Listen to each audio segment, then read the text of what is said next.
Kannada ಜನಶ್ರೀಯ crime ಲೋಕದ ಕನ್ನಡಿಗೆ ಸ್ವಾಗತ. ನಾನು ರೇಷ್ಮಾ ಬಾಳಣ್ಣವರ್. ಈ ದಿನದ ಪ್ರಮುಖ ಮುಖ್ಯಾಂಶಗಳು.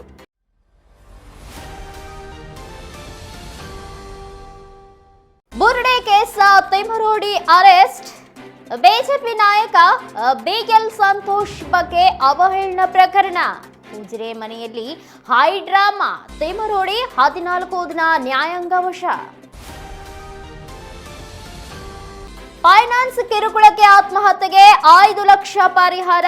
ಪರಿಷತ್ತಿನಲ್ಲಿ ಫೈನಾನ್ಸ್ಗಳ ಕಿರುಕುಳ ಚರ್ಚೆ. ಸಾಲಗಾರನ ಕುಟುಂಬಕ್ಕೆ ಸರ್ಕಾರದ ನೆರವು. ಮುಖ್ಯಮಂತ್ರಿ ಸಿದ್ದರಾಮಯ್ಯ ಘೋಷಣೆ.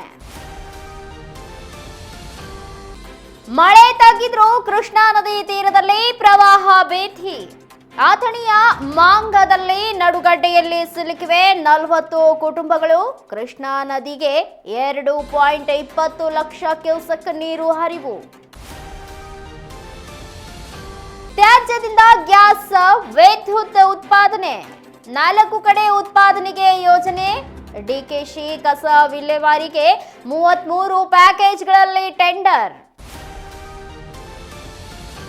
ಕಾಂಗ್ರೆಸ್ ಶಾಸಕ ವೀರೇಂದ್ರ ಪಪ್ಪಿ ಇಡಿ ವಶಕ್ಕೆ.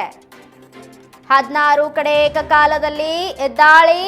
ಬೆಂಗಳೂರು, ಚಿತ್ರದುರ್ಗ, ಚಳ್ಳಕೆರೆ, ಗೋವಾ ಸೇರಿದಂತೆ ಹಲವು ಕಡೆ ದಾಳಿ.